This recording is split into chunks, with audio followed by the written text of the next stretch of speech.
For those of you I have not met yet, my name is Lisa, so, if you can't hear me or you have a question, just scream Lisa and I will answer you right away. Each of you should have a yellow paper at each computer. Looks like this.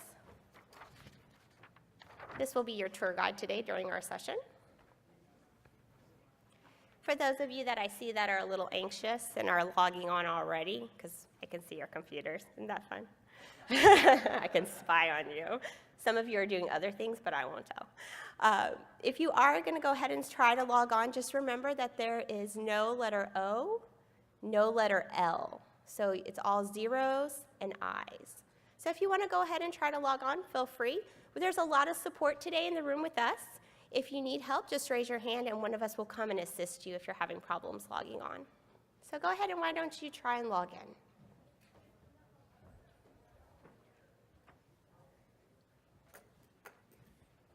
And those of you that don't, who has current NSLDS access today? Okay, don't use that ID. It's the one on the sheet of paper. On your sheet of paper, it has your Ames ID and then the password. Yeah, we have a training database, so your IDs won't be in the training database at all.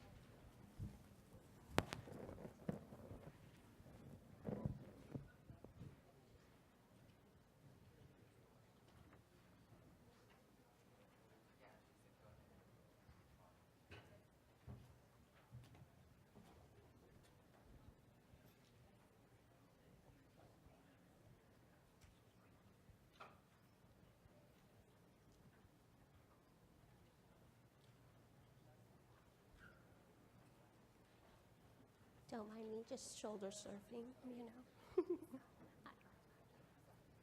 Oh, of course, please. NSLDS, I'm sorry? Oh, there is already a quick link? Oh, just click out of there. Oops. And then the desktop is already, it should be up right there. Yep. No worries. Thank you. Hi. Everything okay? It's just like, who's that? Who's talking to me?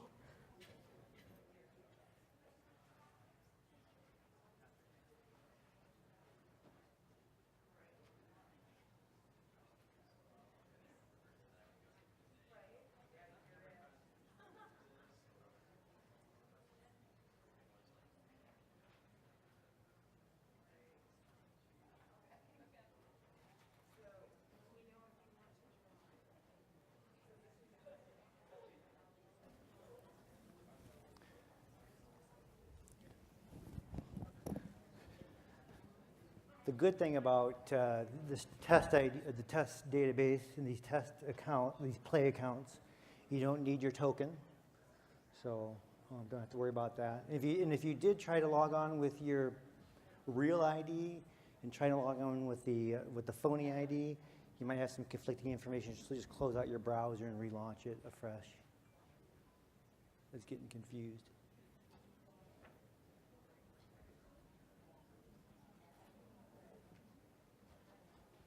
Everybody still doing okay?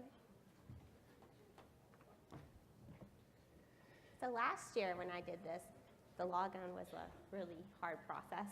And so we had lots of people who would need help. They got excited, but you guys are excellent. I mean, I don't think I helped anybody. So good job, guys. Everyone gets a clap. Yay. Start the session off right? Yeah, you'd be surprised. Sometimes that logon process takes us 10 minutes for such a simple thing.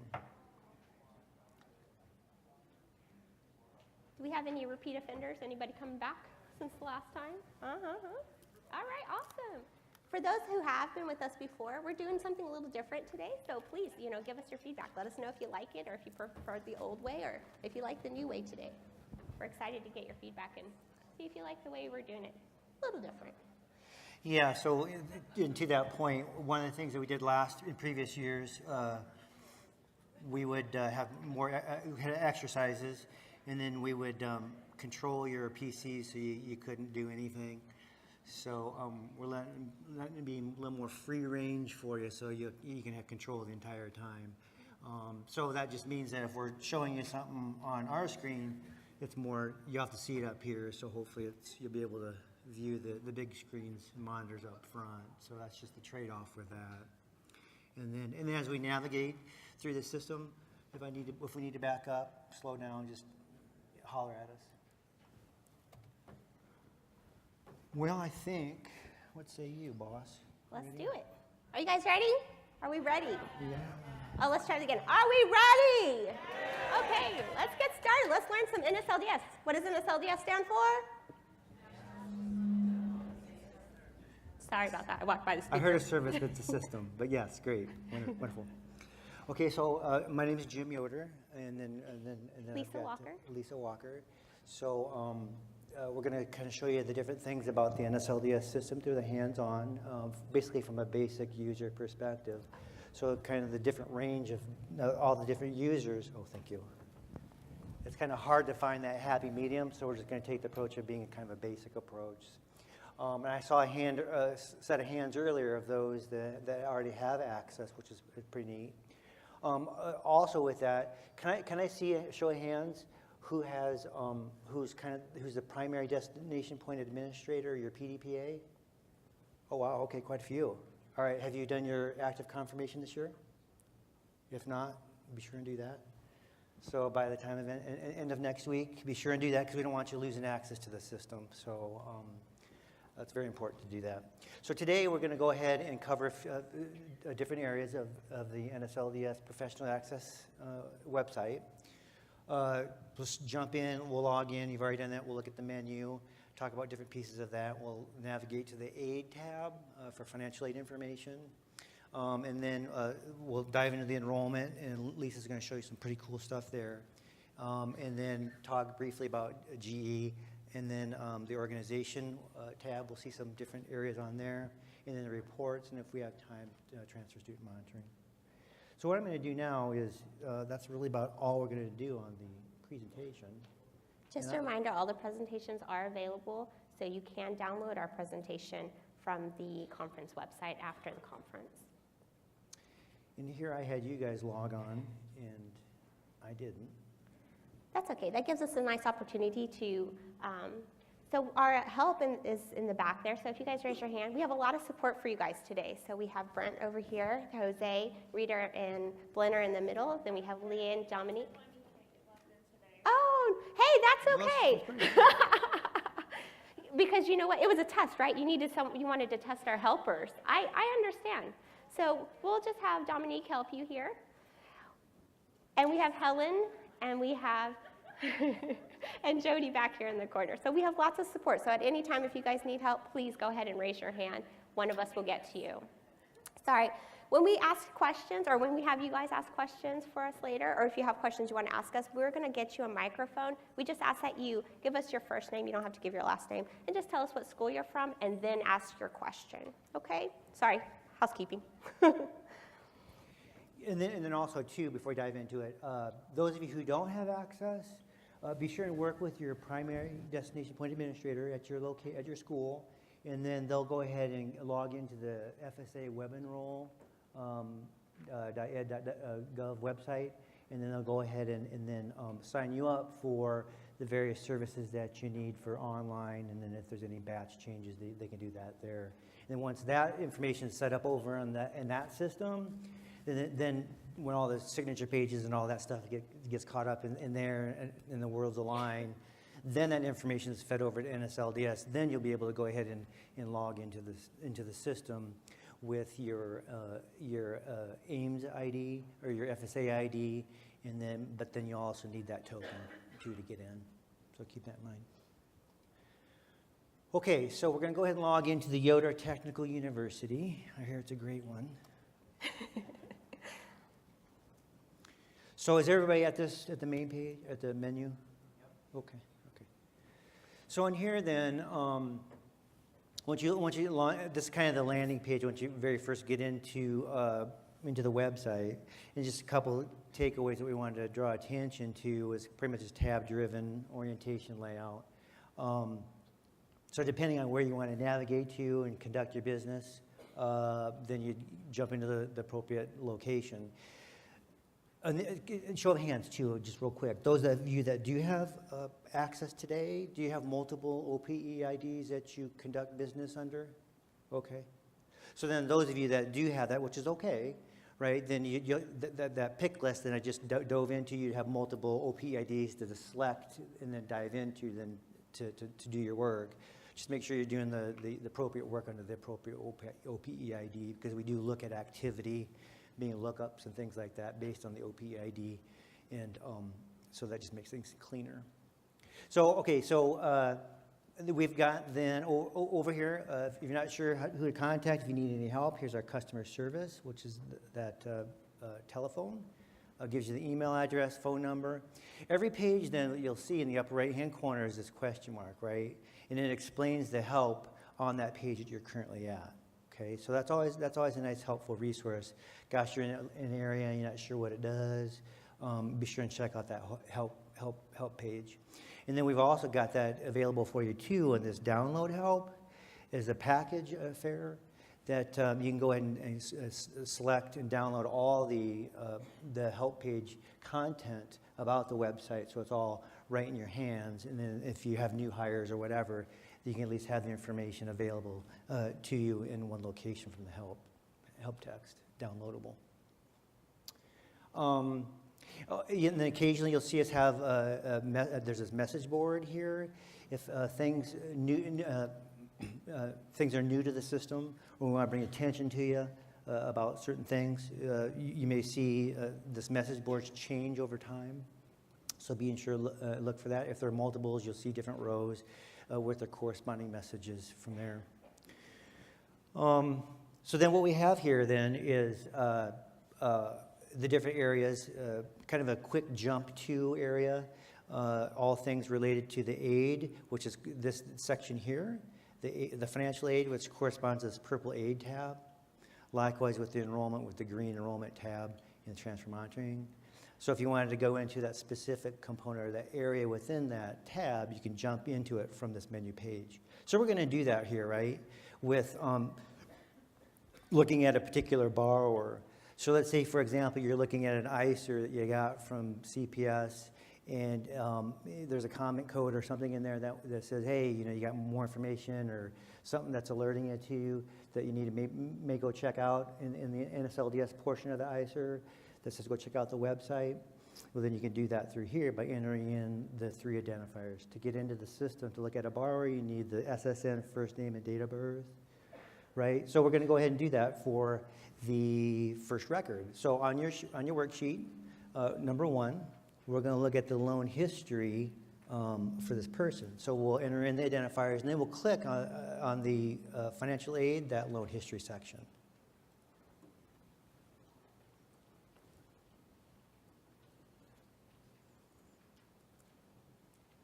And these are kind of goofy first names, aren't they? Yeah, they're all scrubbed to protect the innocent there.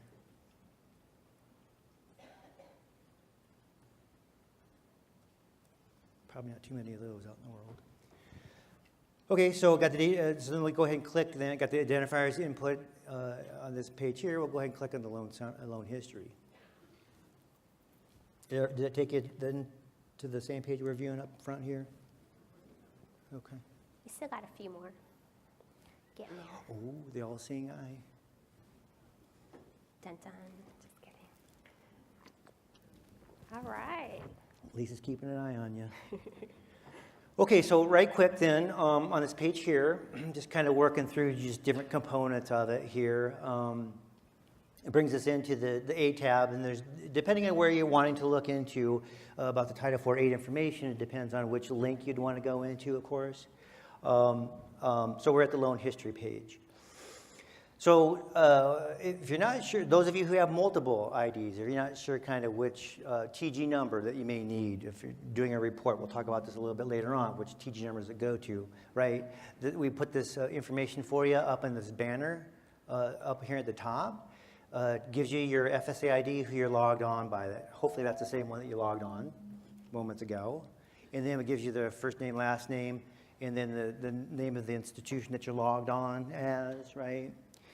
And then you've got this TG number that every online account that is enrolled through the FSA Web Enroll will have an assigned TG number with it, and that's the TG number that you've been assigned, okay? And then this other last six-digit character, or the six-digit value, sorry about that,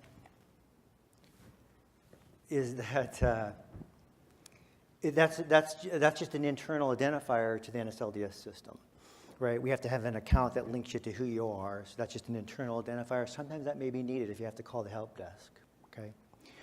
So working our way down, then we've got the name box here, right, so saying who the person is that we're looking at.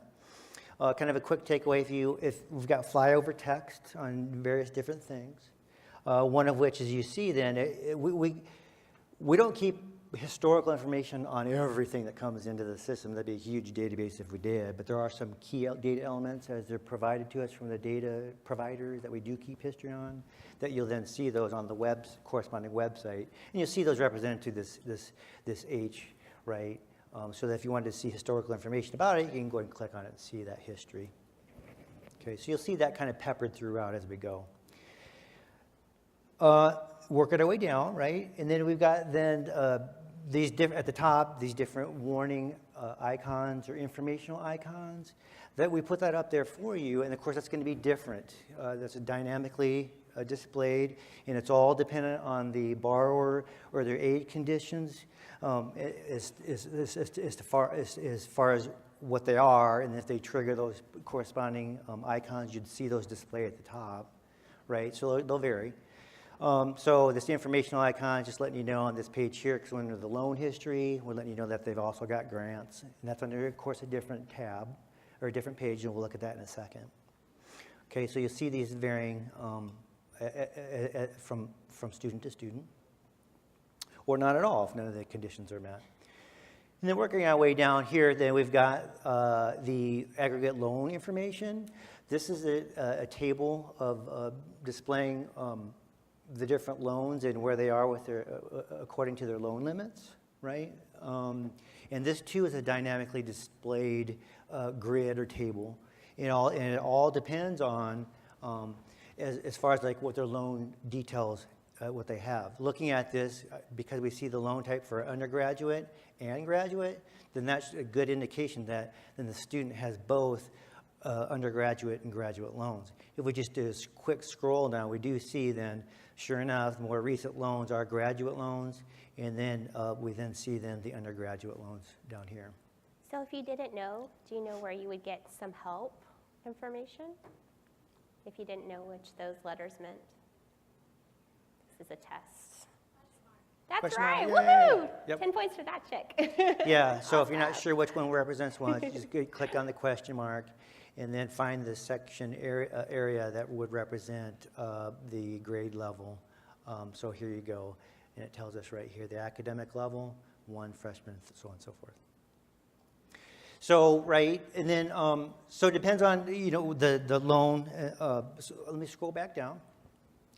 So then what you'll see then is on the lower half is the individual loans themselves, so kind of some of the basic stuff about the loan on this loan summary page. Certainly not everything. We'll see that a little bit more in the loan detail.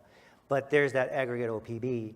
The aggregate OPB that's a calculated value by NSLDS, depending on all the other data provider elements that are sent to us. And then depending what the condition of the loan is in its life cycle, then that's a contributing factor that represents that aggregate OPB, right? So that aggregate OPB from the individual loans, that's the piece then that's fed up into here at the top in this corresponding undergraduate loan type value in this outstanding balance, okay? So then you've got the individual not only is the academic levels, accumulated together from those aggregate OPBs, but then you get the loan types. So the outstanding balance, plus if there's any pending that's not been fully dispersed yet, those two together add up to give us that total, okay? So we break it out by the undergraduate, or by the academic levels, grad, undergrad, and then you've got that total, the totals, which is basically adding those two groups together, right? And then it's that total, this total section here, that's the piece that you get on the ICER. Okay, it certainly doesn't break it out on the ICER for you, the graduate and undergraduate, but then to help see if you need to look at that individually, depending on the academic levels, that's when it's helpful to, jump onto NSLDS to kind of look and see how that's working for you. So back up to the top right quick is the difference. You'll see some icons a little more interactive. They do stuff for you. For example, this exceeds. It turns into a mouse. So what you can, or a selectable event. So what you can do on that is if we select it, what that will do is that helps because it's been determined that there's been an excess in undergraduate subsidized loan. If you click on it, it automatically filters for us those then that could be contributing to that overage to kind of help you hone in and figure out kind of those, the loans then to see, what you may have to do, this and that. And so then we see then, sure enough, all those subsidized loans contributing to that overage where it has that consolidation loan and then those underlying loans that were, of course, all undergraduate. So, and then to redisplay everything, all you have to do is click on that drop down, display all, and submit that. And then lo and behold, then you see everything. You see all the information about this borrower that you're looking at. That's another key takeaway too, is on that ICER, you only get the 6 most relevant loans on the ICER, whereas on the website, you see the entire history about that particular borrower. So, right, so then we can only capture and display so many per page, and that's where this little blue icon comes into play. It's like, wow, where's all the rest of these loans I think this person has? Well, click on this down arrow. We can only display up to 20 at a time, so we click on that blue arrow, and that navigates down to the next set of values, where then sure enough they got 23, okay? And then we'll navigate back up by clicking the blue arrow back up. And then, so then the loan summary information just kind of displays some key elements that have been then reported to us by the data providers, as you see here. And then another one here is this, the flyover text.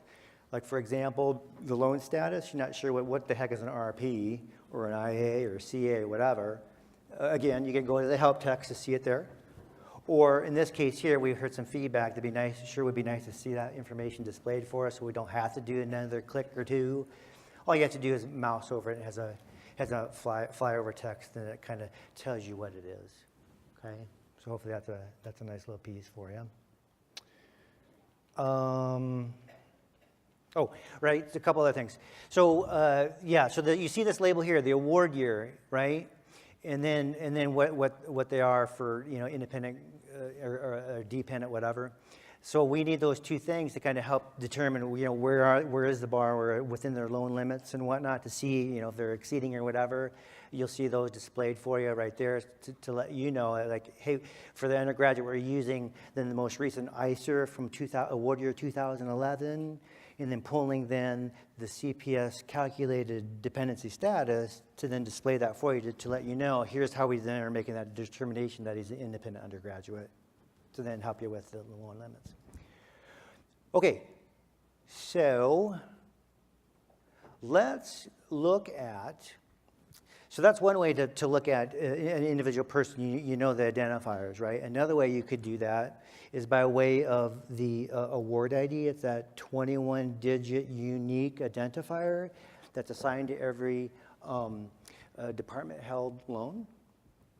So if you're in the COD system or whatever and you see the award ID over there, and if you maybe need to look in the NSLDS for that same award ID, you could do that. Maybe copy it in and then paste it over here. Or if you're going to look at various reports, you could copy that award ID into your clipboard and then paste it in. But on the second one here for this loan detail, I'm having you look at by way of an award ID, so we'll look at that. Okay, so we'll look at a different person's unique loan by way of their award ID. So we'll type that in.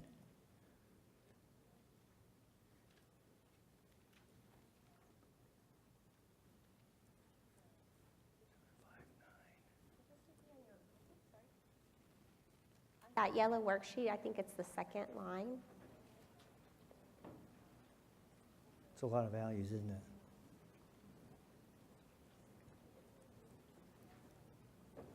Hopefully I got it right.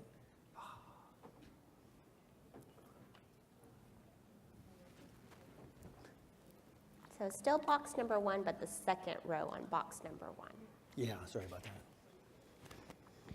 So then that takes us right in then to the details page of this loan, right?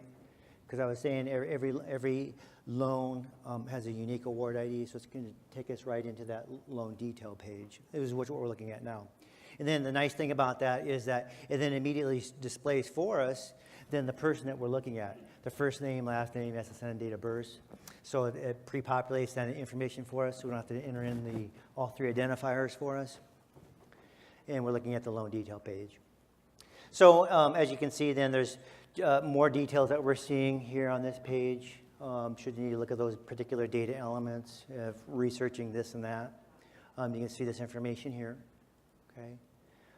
You've got amounts for loan.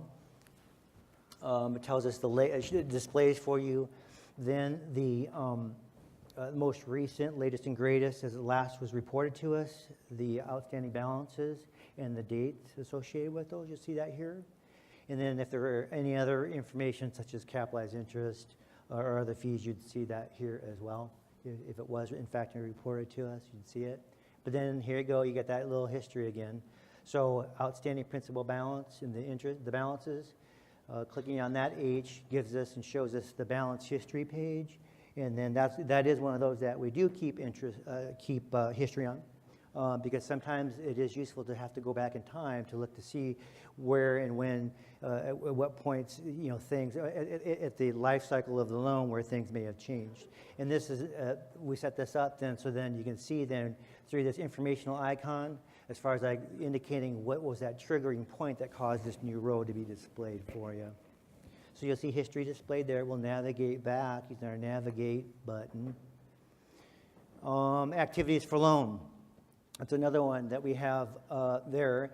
And then that one too is going to be dynamically displayed for you, depending on what's been reported about that loan. Right, so at a minimum, you're probably going to always see the disbursement information. But if there's any cancellations or, I think, deferments or forbearances or repayment plans, whatever, you'll see those then included in this section. So over the course of the life cycle of the loan, you'll probably see more and more information grow about that in this table here. Some payment information is fed to us as well.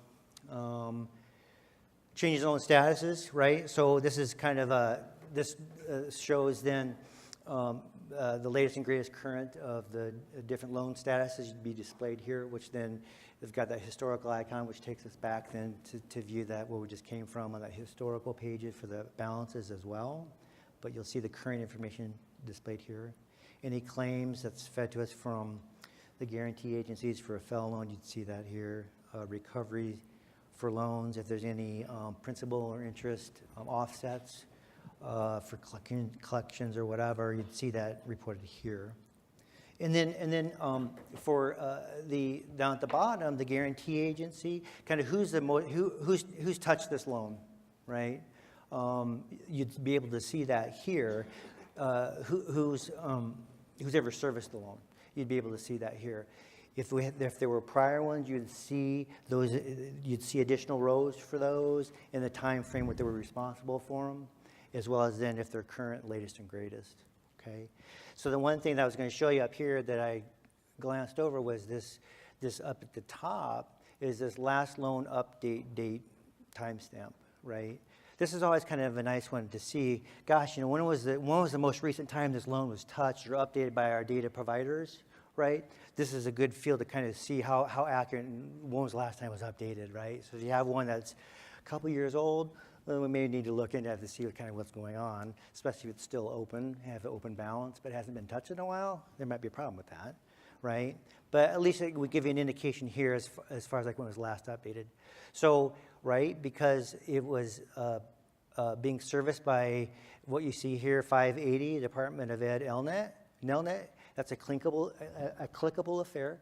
So if we click on that, that navigates us and takes us over to the org tab, right? So then each organization, at least Ed services at least, should have all their points of contact updated with phone numbers, emails, things like that. So then that way, if you need to reach out to for whatever's listed here for the corresponding function, you'll have that listed. But then here's this data provider schedule. If I click on this link of the data provider link in the org tab, that's then where we'll see, sure enough, right? We see that process date of 9/8. Nelnet sent it to their file in on the 7th, right? Their weekly file on the 7th, and we process it on the 8th, right? So then that would help explain why we're seeing what we're seeing when that loan was last touched on the 8th, okay? So I think that's all I wanted to say about, right, so the loan detail. So, all right, so I went back to the aid tab. So, and as you see, because we use the award ID, we're still looking at that same borrower. So we're looking at this new borrower's history information. And then, of course, sure enough, this borrower only has undergraduate loans, dynamically displayed here, undergraduate, right? And then again, if you wanted to go from this loan history to the loan detail, you can either click on the loan detail button or the icon, the blue button itself, and then it takes you in to that detail page, okay? I think that's all I kind of wanted to touch on that. Any questions before we move on to another section under the aid tab? Yes. Yes.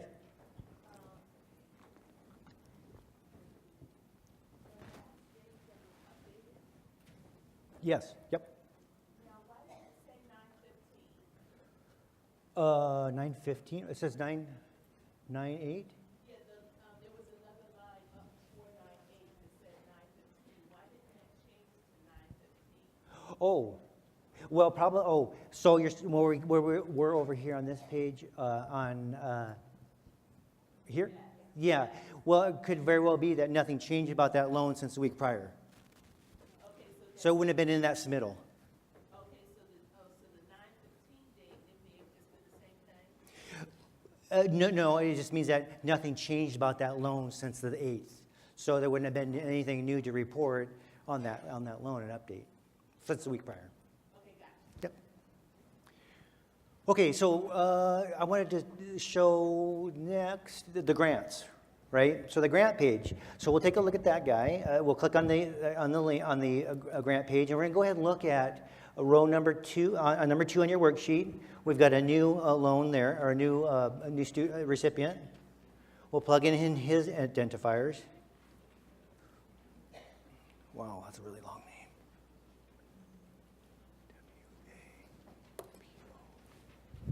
W-A-P-O-G-I.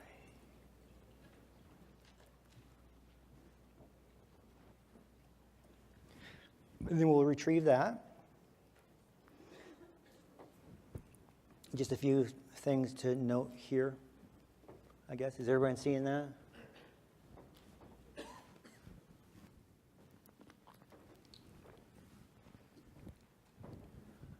Okay.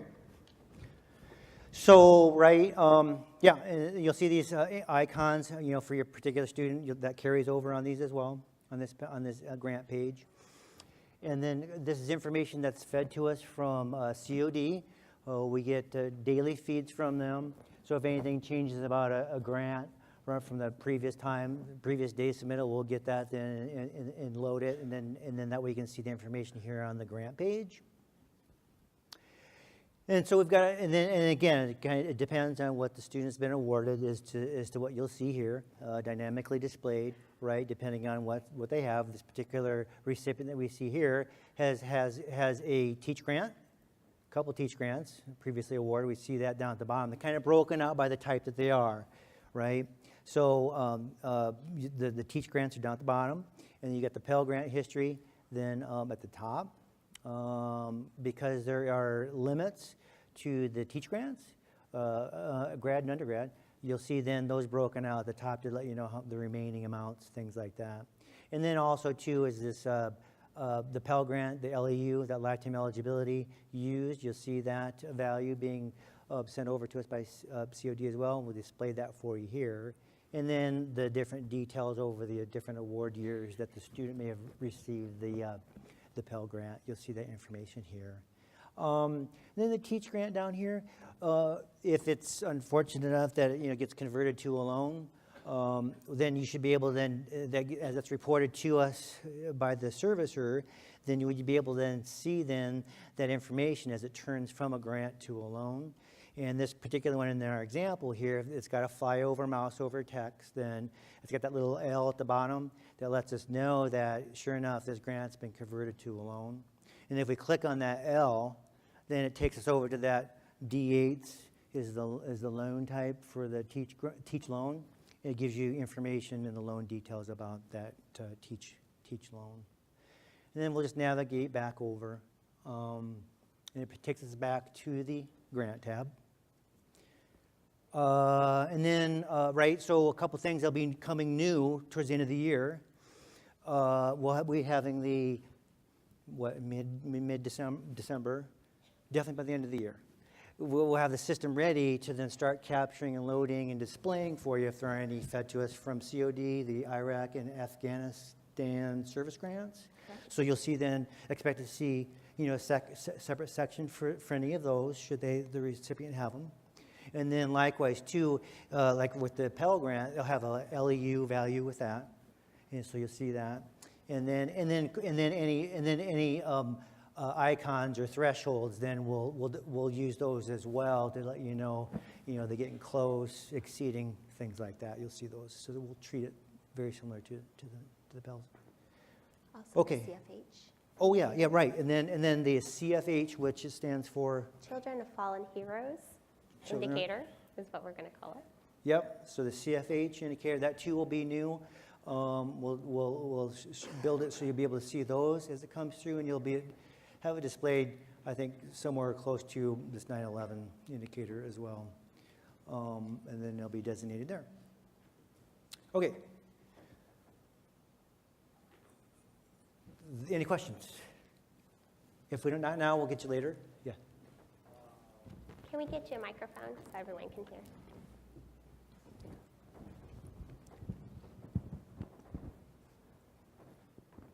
Thank you. This is Arif. I'm from Elaine Starling College. I know that Pell Grant should not be more than 600%. Can you repeat that? Pell Grant should not be more than 600%, correct? Yes. But in this page, it's showing that 600%. 954. Oh yeah, right. Yeah. So keep in mind this is a training database. So there's some stuff in here that might look a little goofy. Yeah. But yes, yeah, you're right. There's some limits then that surely, hopefully, right, won't be surpassed. But the good thing about it is that the system will catch it and alert you to it, right? So yeah, so it's over 600%.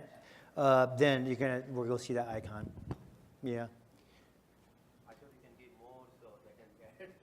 Oh yeah, right. No, don't let this be an indicator that you can give more.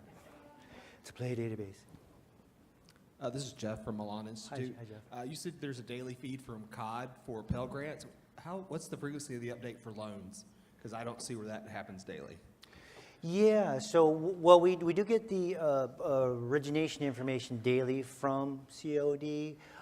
We won't, however, we won't display information about that until we hear from the servicer when that comes in through their feed, which then that's where you can go into that org tab's data provider schedule to kind of see, when their pattern of reporting. They're supposed to report at a minimum once weekly. They can do it as frequently as daily if they need to, but yeah, you should be able to see that there when it comes through from the data providers as they come in. Yes. Okay, Oh, I think we have another question. okay. So with the Teach Grant, like when they stop, it converts to the unsubsidized loan. But if they come back and finish school and do their public service years, does it turn back into a Teach Grant? Or does it stays that unsub? Yeah, I don't believe it goes back to a Teach Grant again. However, if it was reported in error, you could very well see it go back from a Teach loan to a Teach Grant. But as far as if the surveying and going back to school and whatnot, yeah, I'm not sure the details on that, how that would technically work. You might want to see the Ask a Fed folks to see how that would work, right? And but then as it's then established and determined, we should be able to see the information being reported to NSLDS and displayed accordingly. You bet. So this loan here, did it convert to a loan because it was in default? Pardon? I'm sorry, I didn't catch that last part of the question. On the loan page, it shows where it was it was a Teach Grant that turned into an unsubsidized loan. Was it like that because he went into default? Yeah, I don't think so. I don't think that would be a reason for turning a Teach Grant into a Teach loan. There's certain conditions that have to be met for it to be converted to a loan, right? Okay, so I'm going to hurry up and get through the aid piece so we can go into the enrollment to allow enough time to work our way through. But one other quick piece is this aid overpayment list. So I've got another student we're going to look at. So and he's like number 3, row number 3. We'll look at this one.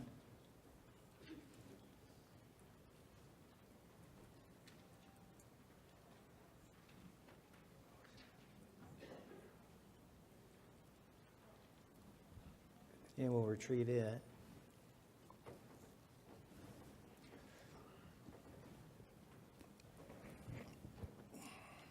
So in this particular student, we're seeing where they've had a couple different, I guess it's been determined by the school that there was, in fact, an aid overpayment situation. So they recorded it to NSLDS, right, because that could impact their eligibility. So we've seen that being recorded here, one of which has been repaid. The other one is still in an overpayment status. And it's this red overpayment status then that's triggering this overpayment icon, right? And then that's something that you'd see then, right, should the company then on the ICER, you would see then that the student has an aid overpayment situation, okay? Because it does impact their eligibility.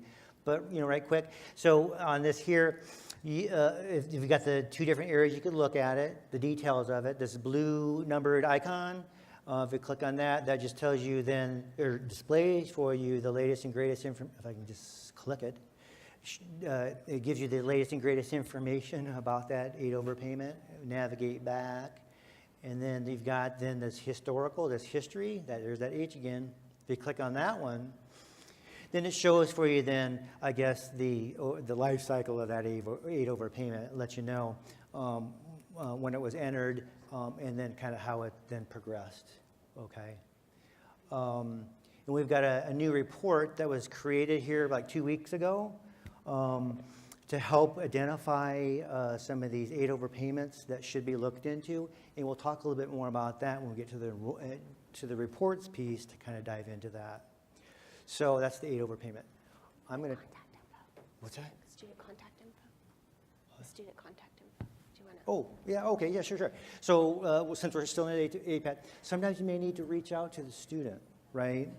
We have the student contact information page, where then we've got all these. You see over here from the source.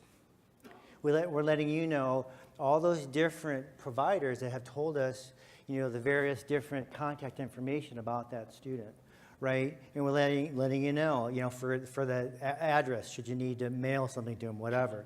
Then we'll let you know all those different address information and who's told us about it. You'll see that up here. And that is also something, too, that the student, we have a corresponding student access website that you can always navigate to. We can't do it in the training database, however, it's not working. But the student access interface, this link over here at the top, if you click on the link, that takes you over and it helps you to see how the student sees the NSLDS system should you need to work with them. It's like, if they say, you know, I'm looking at this, I don't understand, whatever. You can at least jump over there and see how they're looking at it to help explain them, because your website view definitely has more details in it. So that helps you to kind of see it from their perspective, right? But the student, my point on that is the student then, there's a place over there that they can update then their address and contact information as well. And if they did, we would see then that over here on this page as well. Email addresses, that's another one that we get from the various data providers. So then if you need to reach out to them in email, you can do that, as well as phone numbers. So it can be very useful. Okay, with that, I'm going to turn it over to Lisa. Okay. Any questions before we move on to enrollment? None. Okay, how many of you do enrollment for your schools? Okay, cool. How many of you love it? Oh, we got two back there. We want everyone to love it. All right. So to get us started, let's go ahead and look at, on your worksheet, number 4, we're going to go ahead and enter that first social for, I don't know how do you say it. We're going to say that one. And look at enrollment summary first. So we're going to click over to this teal color. This is the Enroll tab. And I'm going to go ahead and enter this SSN, first name and date of birth. Oops. Don't be like me and enter the wrong one.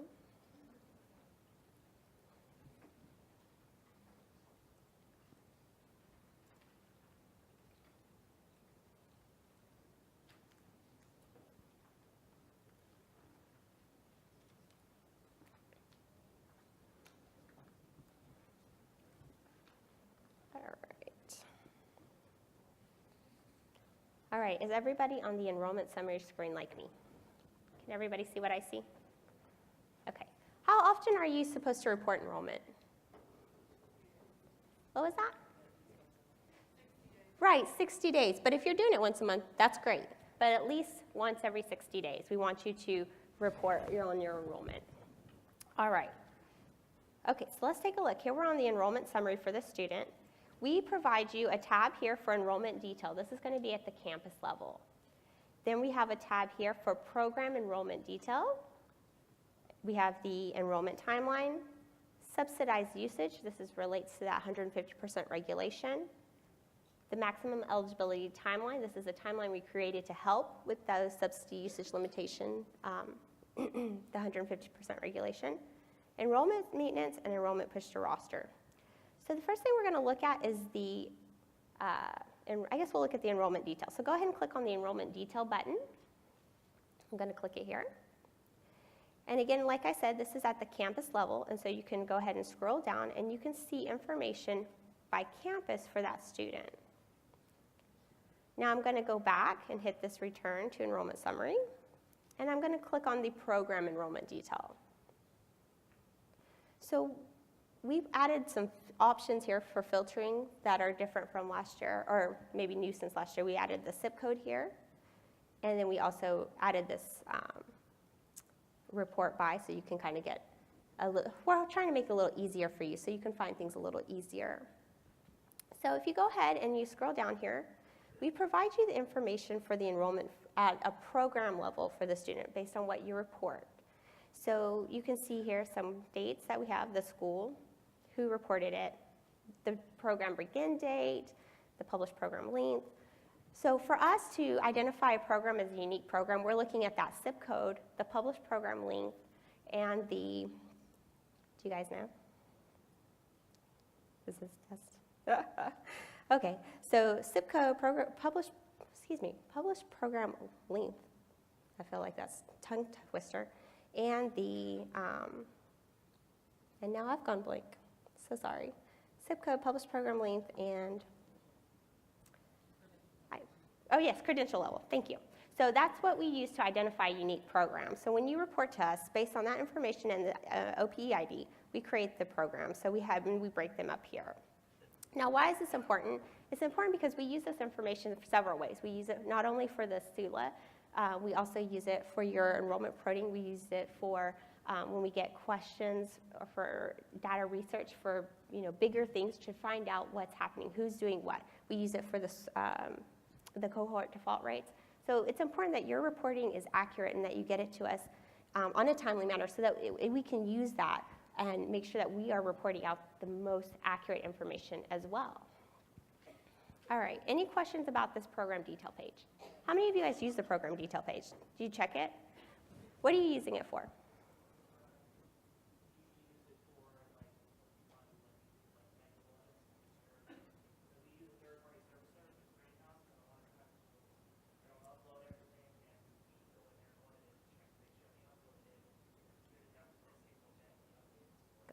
Okay, great. Perfect. All right. So if you didn't hear him, basically he was saying that he uses a third-party servicer. So when they go and they check and see if their program is missing, they go here and check to see if that program is there, has been added by the clearinghouse. All right, so let's go ahead and back out. And we're going to take a look at subsidized usage tab. How many of you are starting to see or deal with the subsidized usage 150%? Okay, quite a few of you. So what we did is we tried to make this page a little more user-friendly for you so that you can help your students understand why they may or may not have lost subsidy. And also to see where subsidy has happened. So if you notice here, we added a subsidy status column with dates. We added usage columns so you can kind of calculate to see where the usage happened. How many of you find this page useful? I'm sorry? You did it. Oh, perfect. We like when you learn stuff. Well, we hope you find it useful. We want you to be able to use it. But this alone isn't going to help you answer a lot of questions sometimes. So usually what we do when we're researching, or myself when I'm researching to help a school find out why their student has or has not lost subsidy, I like to use this page in conjunction with the program enrollment detail, right? Because we're looking at the enrollment at a point in time. In addition to that, I'm going to move you into this maximum eligibility timeline that we created for you guys. So I like to use this page to help me understand why a student may have lost subsidy. So it's a little hard to understand at first, but once you start using it on a more regular basis, it gets a lot easier. How many of you have seen this page? Nobody? This is a new page? Good. Let's take a minute to take a look at it. So if you notice here at the top of the page, we have this icon, current loss. So this is telling us that this student in particular has lost, at this point in time, has subsidy loss. Does everybody see that icon? So next, I'm going to show you the icon here. If I click over this icon here, I show loss of subsidy. So, and then here shows me that this, whoops, here we go, flyover. My flyover's not working. Always love when that happens. Hold on. Maybe I can't see. Oh, so okay, so this is just basically telling me, but basically the flyover is saying, hey, warning, you've went under 1, okay? So what this first, so if you scroll down here, you'll notice that there's a lot of information on this page. That can be a little intimidating. Let's see if I can, sorry about that. Okay, all right. So I'm gonna start here at the bottom. But basically what I'm going to tell you is that we create one of these, we like to call them slices, but basically points in time of information when something happens, so like an enrollment, an award. So we create these little slices. Now, if you looked at all these slices, you'd truly make yourself crazy. So we don't recommend that. So what I like to recommend is that you move up all the way to the top and you look at the most current slice or current table, picture. And if we look at this, we can see here that this student received an award at this school. And then, you guys, everyone sees that? Excuse me. So here, it says award at number 8. So you're going to look at, sorry, I guess I kind of confused you a lot. So we're going to look at the most current, the table that's at the top. But when you read this table, you want to read it from the bottom up. Does that make sense? So I'm going to go here where it says line number 8 and 7. So I see the award with the school. And then I'm going to move up again. So basically, there's 2 awards here. Then I move up to the next line that says MEP. This is the maximum eligibility period that we calculated at that point in time. So this student has 3.8 maximum eligibility period in years, but on this date. So then, you'll notice here in the usage, when we add up this usage, we get 2 more awards. And at this point, we get 3.8. So you get an icon here on the far right for loss of eligibility. Then we get no attendance. So did the student lose eligibility at the 0, when they were at 0? No. So they lost it when they got that next, or not get that next enrollment, right? So that's why we don't see it until here, once they get that. Well, maybe they've gone beyond on this one, but. So we see here, here's our 3.8, 3.8. Then we get a new maximum eligibility period here at College of Television, and that makes us over that enrollment. And that's where we get that loss of subsidy. We get that confirmation. So any questions about how we look at this page? We want it to be helpful to you. And that's why we built it. So, but one of the things I find, even myself, when I was first learning how to use the pages, was it is a little bit hard to look at. So we want to make sure that if you want or need more information about this page, if you're the person who's answering those 150% regulation questions, that you can also visit us at the Resource Center, and we're happy to go through it with you there too. Okay, so enough about that. Let's go ahead and move back. On your worksheet, you also have a couple examples.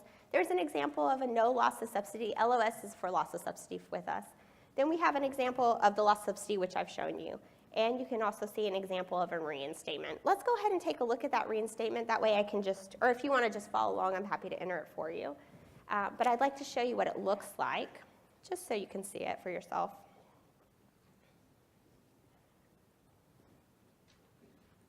All right.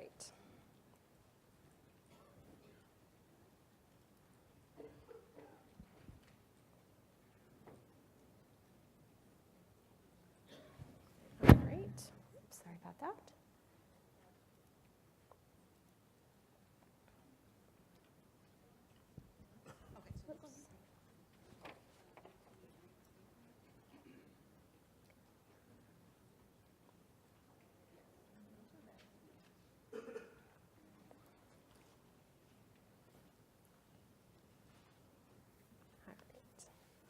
Everybody there, if you're trying to get there?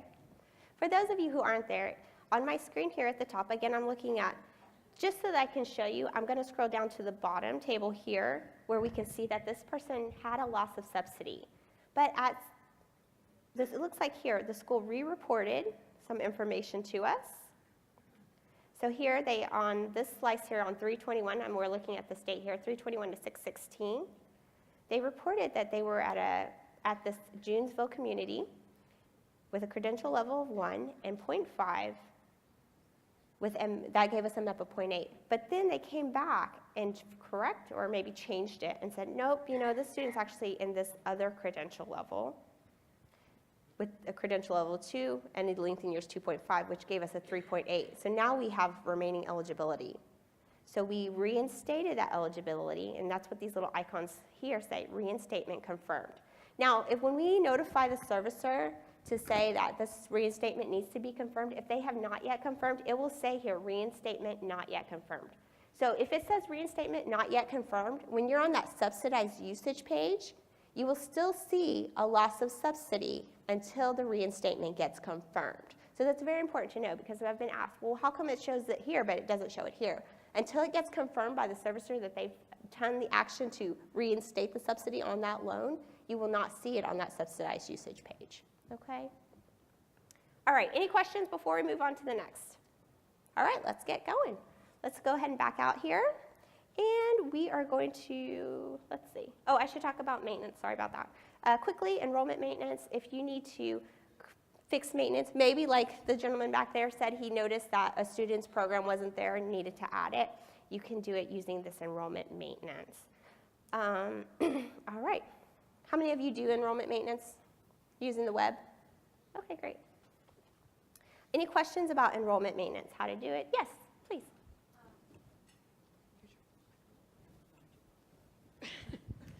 Beth, University of Iowa. I had a question about reports that we could possibly generate off of the loss of eligibility. We've had some issues with the registrar's office reporting wrong credential levels, and then our students lose their eligibility, and we don't have a good way to find all of those. So I'm wondering if there's any reports that could be built so a school could pull the students who've lost their eligibility. So we built the report, I can't remember the letters, but specifically for that purpose. I'm looking at Helen because she's our enrollment expert. So she will help us out answering that question. Yeah, on a program that you reported the published program length incorrectly or the credential level incorrectly, you can report the program with an enrollment status of X to remove that program. Additionally, at the NSLDS update session later or tomorrow, which is one of our coming changes, we're adding a filter option where you can take a look at your students on the enrollment maintenance page by credential level and by published program length. So you'll be able to actually take a look at that. That's something that's coming soon. So come to the NSLDS update to learn more. In addition to that, we should also plug the SULA session, which That's is true. shortly after this. So Right after if you this. guys are interested in learning more about SULA, don't miss that. All right. So now that we've talked about the enrollment summary, I'm going to move us over into the enrollment reporting profile. So here on our banner, oh, I'm sorry. Yes, ma'am. I'm sorry, I thought you were going to walk us through. Oh, sure. We can do one. Let me click on the maintenance here. And let's see. So I'm not sure if we have it set up to work, but we'll try it out. Again, this is training database. So. All right, so I'm going to click the student. And let's see. Let's say I'm going to change this enrollment status to halftime. And, okay. So for this one, I'm going to say that this, because this is already here, right? We already have this information. So as for maintenance, I'm going to certify the student. So I'll go ahead and click here. Then you're going to confirm. And then once you confirm, you'll have updated, you've done your maintenance on that student. Do you do spreadsheet, batch? How do you do your actual enrollment submittals? No, I just correct what the registrar put in wrong. Oh, okay. Does that help? It does a little bit. Okay. All right, let me show you this enrollment update, because that might help you a little bit more. So this allows you to look at more students. So maybe you wanted to, we try to make it easier for you by defaulting everything, but I can retrieve all the students from that school. Perhaps I want to do an enrollment update. So that might be more helpful to you, because then you could look at all the students who need to have their enrollment updated, and then you can go through and see the different students, and then you can click and certify the students. So I'll go ahead and let you go to that screen. That's the enrollment update. And you can go ahead and scroll up and down. Oh, sorry, I'm not refreshing over here, so I can't see if you guys are there or not. Can't spy on you right now. But I can. Okay, no problem. Okay, so we're on the Enroll tab here, this teal tab. And next to Enrollment Summary, where we were, you'll notice there's an Enrollment Update. Does everyone see that on the banner? Yeah, so go ahead and click on Enrollment Update. No, I'll show you why. Okay. So we're going to go to Enrollment Update. For her, she uses this. So she says that her registrar's office enters the enrollment, and sometimes she has to go and check it. So she wants to see if their students have been certified, if they're in there on the roster. So what we can do, and what I was showing her here, is that you can actually we default and select all the statuses here for you and click retrieve. When I click retrieve, that will bring up everyone who needs to have their, basically their maintenance done or their certification done. So you can see, for instance, you'll notice here too we have these icons, also information icons here. So you can see if like an enrollment was, like for this one, for example here, that I'm showing you, the program enrollment was reported by COD but not certified by the school. Do you guys get those? Do you see those? So, or perhaps somebody pushed somebody on your roster and you see them on here. If that student was never attended at your school, then you could do the X and get them off your roster here. Yes. So if you have somebody on here, they've been added to your roster. Perhaps they were added by maybe another school or by COD, and it's not correct. That student has never attended to your school. On here, you would mark them the status as an X, and then that would remove them. Okay. Does that help you? Is that something you would use? No? Oh, you're going to send it back to them. Okay. Do we have any registrars in here? Okay, nice, good. So we know that sometimes some people are doing all the work and sometimes we're splitting up the work. So we want you to, I think we have a question here. Sure. I'm sorry, your location? Oh, before we got to this one here, you mean? I don't believe so. So I think, okay, I need to get confirmation for this from my team here, but it'll lose. Oh, right. So, okay, I just want to make sure, but I mean, because if you were a school with multiple locations, I mean. Yeah, Right. that location, if you want to look, if you administer for if you're the administrator, right, and you have several others that you administer as the administrator, you can use that location and just filter for just a specific one if you wanted to, yeah. All right, are we ready to move on to, oh, we got another question. No, please. Yes.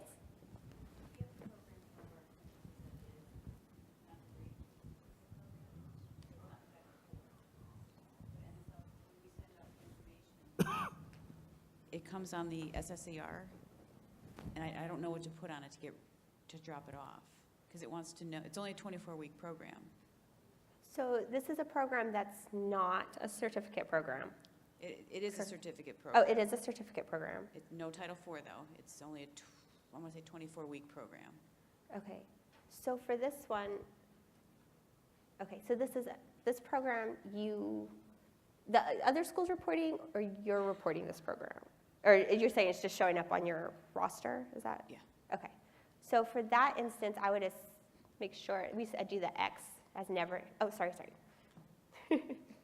So you would go ahead and certify that enrollment, correct? Yes, so you're gonna go ahead and certify the enrollment for that 24-week program, because it's towards a certificate, correct? Right, but when you're looking at like the errors at the bottom, it's saying it has to be more than at least 26 weeks, and it's not a 26-week program, it's a 24-week program. Okay. Can somebody write that down, please? Thank you. Okay, thank you for bringing that to our attention. Okay. Okay, now are we ready to move on to the next? Okay. All right, so let's take a look at the enrollment reporting profile. So go ahead and click, that's next to enrollment update here on the banner. And we're going to take a look at that enrollment reporting profile. So this is going to have your school's preferences, how you like to get your rosters, the TG number that we're sending it to. We have here future scheduled and past scheduled. So this is when we're planning, well, not planning, but this is when you're going to get it and when we've sent it before. Any questions about that part? What you're seeing there? Okay. So now I would like to take you to, let's see, the enrollment reporting statistics, which is this first tab here. Everybody see this tab? All right, so we're going to go ahead and click on that tab. And here I'm going to scroll down, and this is going to give us your enrollment reporting statistics. And here we have some information icons, basically saying the compliance notification, late roster notification, but these aren't bad. These are good icons, right? So they're just saying there's information for you there.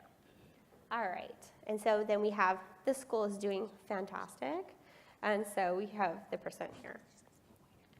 All right, and then I'm going to back you out here and take a look at enrollment submittal tracking. And then here on the enrollment submittal tracking, you can see what's been going on, what the dates. Here we have a web submittal. Any questions about what you're seeing here? Does everybody understand? Okay. So this is basically the information about when you respond back to your roster and how we receive that response. Okay.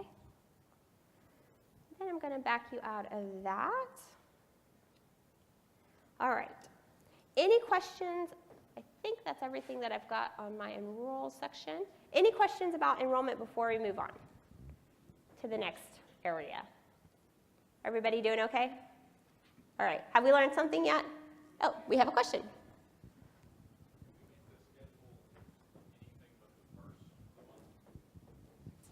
The schedule for when you get the roster?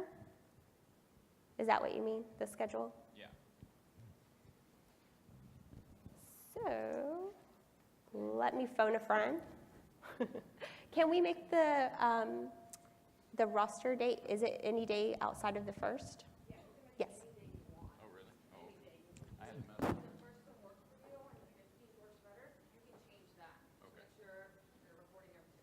So you can change your scheduled date as long as it's still you're reporting within the 60 days. Thank you, Helen. Okay, any other questions? All right, so I'm going to gloss over this blue tab. This is our GE tab, but basically this is where if you look at this tab, you're going to see students whose programs that were tracked for graduation or for the GE. All right, and then we're going to move on to the org tab. Let's take a look at that org tab. Go ahead and click. That's that green one. Everybody see that nice green tab? Everybody seeing what I'm seeing? I don't see you guys, but okay. Everybody's blank on my screen over here. All right. So basically on this screen, this is what we already addressed a little bit. It's important for you to keep your organization contact information up to date for us, your list. We need to know, we need to have a primary contact and an enrollment reporting contact as a minimum.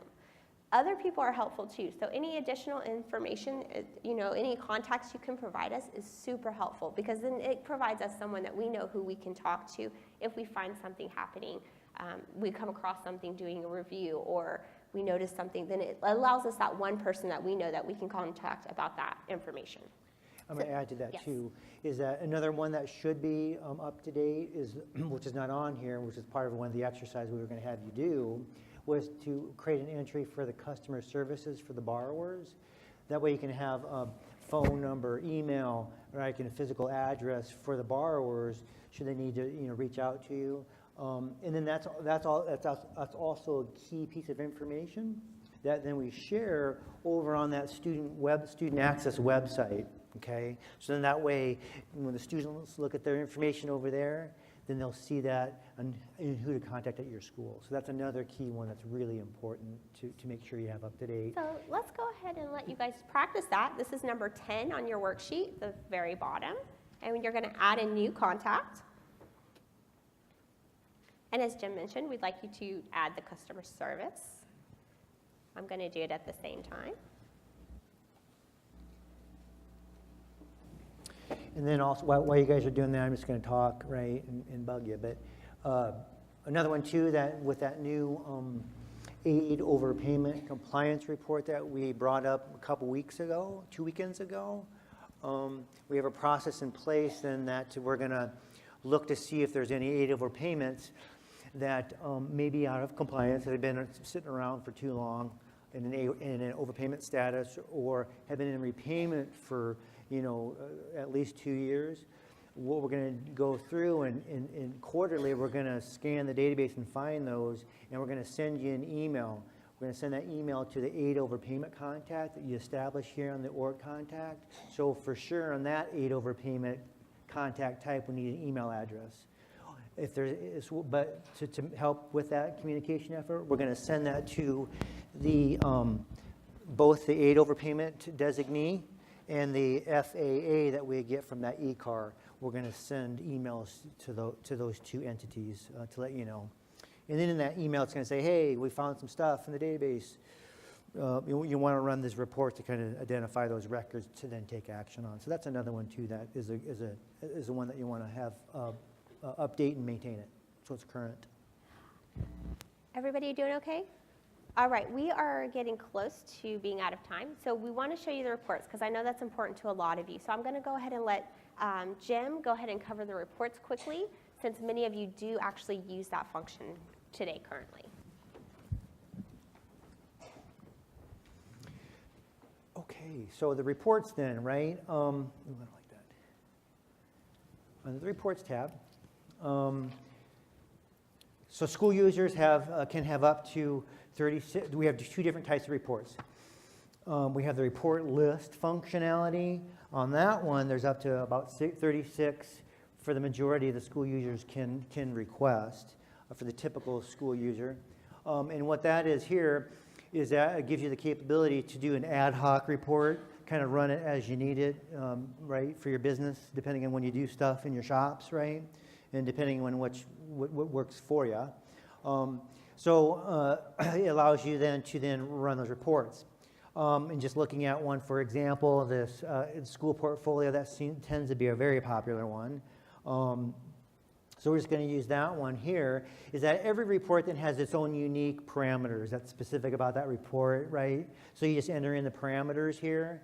And then, because what I wanted to show you on this, and we give you the format that we're expecting that to be in, right? And then typically those that are under this report list, then we send those to you over SAIG, right? You see the output medium, the Student Access Internet Gateway, right? So who do we send that to? That's where then this TG number at the top in this banner comes into play. We're sending it to that person's TG mailbox, so you can go get it there. And typically, it's usually you request it one day and it's ready for you by the time you come back into work the next day. Or if you do it early up in the morning, then it might be ready for you in the afternoon, okay?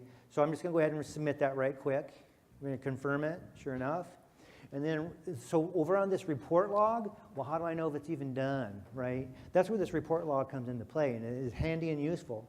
If you see here in this report log, it tells you who requested it and the parameters that you use, right? And then the date and time that you requested it. But here's this end timestamp that says NA, not applicable. That means we haven't even picked it up we haven't even picked it up and processed it yet. But as soon as you see a date timestamp with that, then that's your clue that, oh, it's ready for me to pick up, go retrieve off my SAIG mailbox using EdConnect or TD Client, whichever you use to retrieve that stuff in this corresponding message class, okay?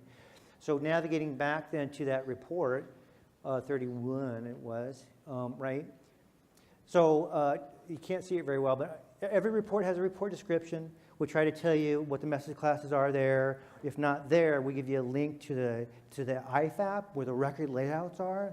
Hey, if we're giving you some information, if it's a fixed length raw data, well, you need to know how to understand it, the record layout. We're pointing you to that record layout on IFAP, where then it breaks it down for you. And then in that record layout, we typically described in the message class that you receive it on, things like that, okay?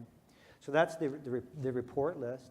And then we also have this other one, which is the web report list. This is the one where it's more on-demand like, right? So those that are on here, you can typically enter in the parameters, just like we did before, and it pops up on demand, either Excel or PDF affair, so you get it on demand right in front of you, right? So, yeah. So we'll go through one, so you can kind of see how it works, right? Yeah. So I just underneath the report tab, this link, up here at the top, you can toggle back between the report list and the web report list. Report list and web report list. Just toggle back and forth between those two. And then over here, before we jump in and go through one for an exercise, you've got this different icon.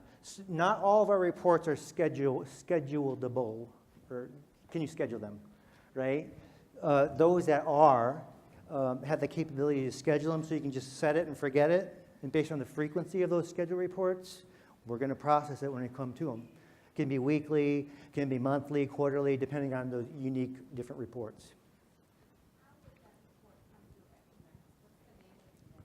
The naming convention, right. So the naming convention, they're all different, they're all unique, right? Typically, we try to create the report output based on its format, to do the message class, right? So it's the message class naming convention that makes it unique to that report based on the type that it is.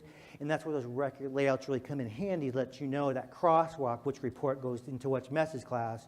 Not only that, but once you look inside the contents of the file that you get, you'll have that report ID. It's that report ID that maps back to this report ID that you see on this page here. So that's another crosswalk one-to-one, okay? So the scheduled, if it's green, it has been scheduled. Somebody in your organization scheduled that report, right? You can always go check it out and see what it is. If you click on it, it takes you to that scheduling profiles that whoever scheduled this, and here's the parameters that you can see what it's set for, okay? But for those that are in red, I'll just navigate back to the report, web report list, those that have not been scheduled, and if you want to, you'll see those in red, right? So we're going to run one right quick. And I know all your schools have an account here. Oh, wow, we're done. That makes me sad.